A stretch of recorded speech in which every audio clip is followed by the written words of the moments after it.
In this video, we will learn how to slice through a CAD model exactly where we would like to slice the model, and then we will create a curve.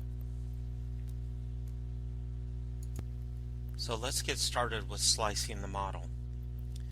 Go to the Feature tab,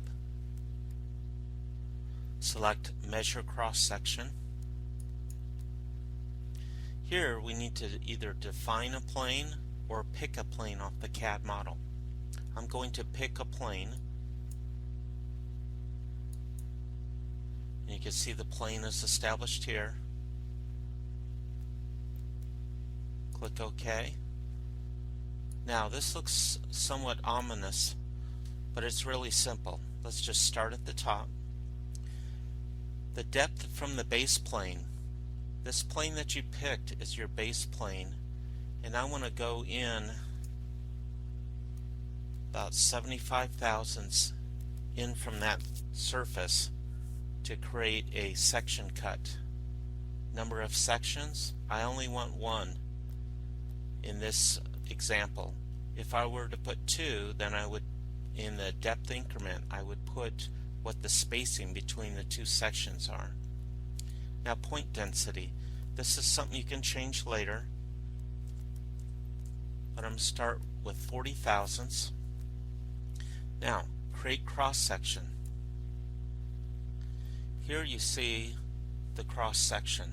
Now, I didn't go in deep enough, so I'm going to come up and change this to 150 thousandths. Create cross section. There, I put it in the middle of my slot. The next thing we do is we deal with this window here. Pick Select. Let's pick the items that we want to create in our curve. Okay. Now, I want to add this selection to CAD, and we will show you what we can do with that later. Add Select to CAD.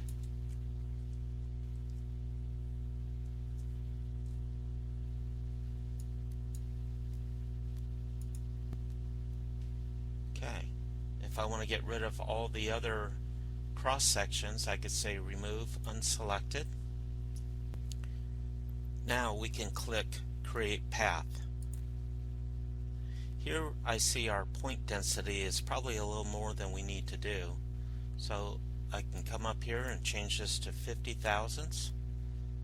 Click Create Path and start modifying my point density. Now, once I've created my path, I can simulate it or verify it if I'm on the machine. But I'm going to click OK here to close this cloud out. So, what is the purpose of creating these cross sections? These will be needed for creating a cloud to curve deviation. Also for defining profile of a line, which we will cover in another video.